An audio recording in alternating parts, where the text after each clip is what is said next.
back, everybody. Today, May 1st, 2nd, 3rd, still in quarantine. Haven't been able to get the hair cut, hence the glasses on top of the head, keeping the hair out. I'm at the F3 today. By the way, I hope everybody's safe and hasn't lost their mind yet. So I'm at the F3. I have a 2015 Can-Am Spyder F3. I love my Spyder. I ride it all the time. I've been everywhere on it, and the one thing I don't like about it is the lack of storage. I bought the F3 because it's very sporty and it's quick, but it has limitations once you start touring. So, you know, the front trunk or the frunk, it's extremely small. I did purchase some shad saddlebags, which helps out, but if you are two up and you're going to be gone for some time, you need additional storage. So what I've done is I went out and got a dry bag. Spyder Johnny, he has a big tail bag, and I liked it, but I don't think it was waterproof, and when you ride as much as I do, you need something that's waterproof. So I got a dry bag. It's a medium. I got it on Amazon. It was like $50. I had to get some D-hooks and some straps. It was another 12 bucks. So less than $100. I have a huge bag. If you pack it correctly, you could probably do 2 people for maybe a week.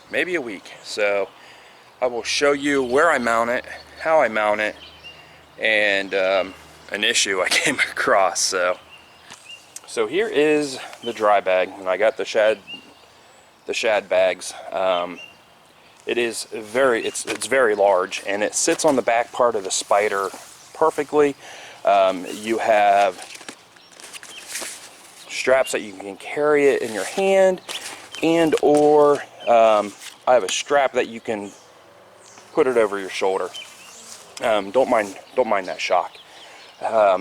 What's cool about this is you take it and you unroll it. It also has these little side that also helps it stay down, so you can put as much or as little amount of things in this bag that you want, and then you basically, and I'm just doing this one-handed, you unroll it and you open it up, and it is huge. That's what I'm saying. If you pack it right, maybe 2 days, or I'm sorry, 2 people for a week. And then how I mount it is just some cheap D-hooks that actually screw tight so they won't come undone. And then I just strapped it to their grab bar, and this worked perfectly for me. It stayed where I wanted. It doesn't block the taillights in any way whatsoever. In fact, when I got back from my trip, I was tired. I didn't want to unpack. It was raining. I left all my clothes in it overnight, came back out the next day, took it off, took it in the house, and everything was perfectly dry. So I mean, the volume in this thing is amazing. It is quite amazing. Another thing why I like this is you can kind of use it as a backrest. You do have a little pouch in the front, so if you want to keep something small like a wallet, something you need to grab quickly. So the one issue I'm having with this is, well, look, now I only have one seat. So if I'm not too concerned about the wife, but if the daughter wants to come with me, we're gonna have an issue because there's not a place to sit. So I do have a factory backrest for the passenger. I reached out to Can-Am Spyder Accessories, and I got a shelf that bolts to that, so hopefully I can mount this to that shelf. It might be a little big, but I think we're going to be good, and then I will have 2 seats again,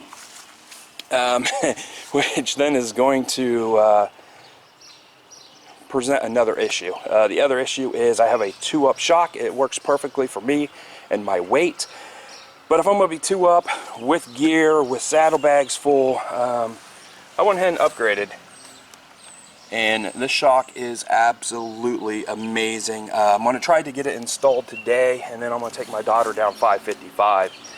We've been kind of busy here at the house. New pool's coming this week, so I got to get this up and prep the ground for the new pool. And then let's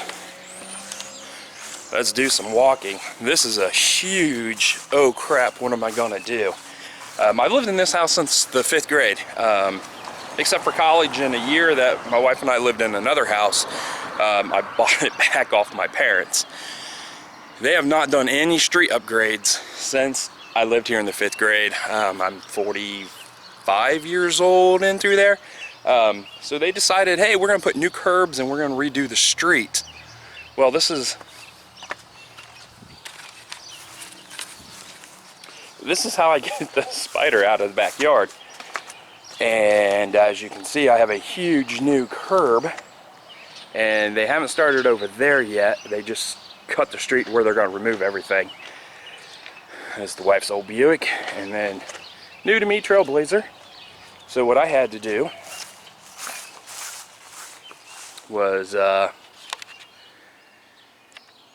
take down a section of the privacy fence so I can get the Spyder in and out. And I'm still not sure what we're going to do. I got to see once they pave the street how big of an incline that's going to be. So we will see. A lot of work to do back here yet before that pool comes in.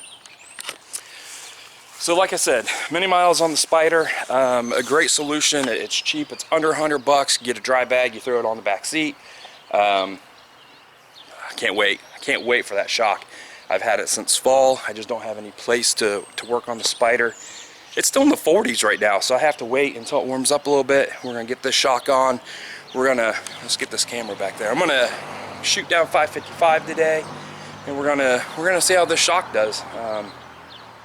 It's tuned for sport touring 80% of the time, just a single rider. But we'll see. We'll see. I'm excited, very excited about that shock. Love the dry bag. Let's see if we can get a brand. Got it on Amazon, Oak Creek. Like I said, it does great. Hopefully it'll mount on that shelf behind the seat, and I will have tons of storage, and I will be ready to go out and do some rides. So stay safe, everybody. Don't lose your minds over this quarantine. I know Ohio just extended their stay at home for another 4 weeks, but they're trying to open things up, so who knows what they're doing. Stay safe. Thumbs up if you like the video. Got any questions, drop them below. I will get to them. Might be a couple days late, but I will get to them. Stay safe, everybody. I'll see you down the road.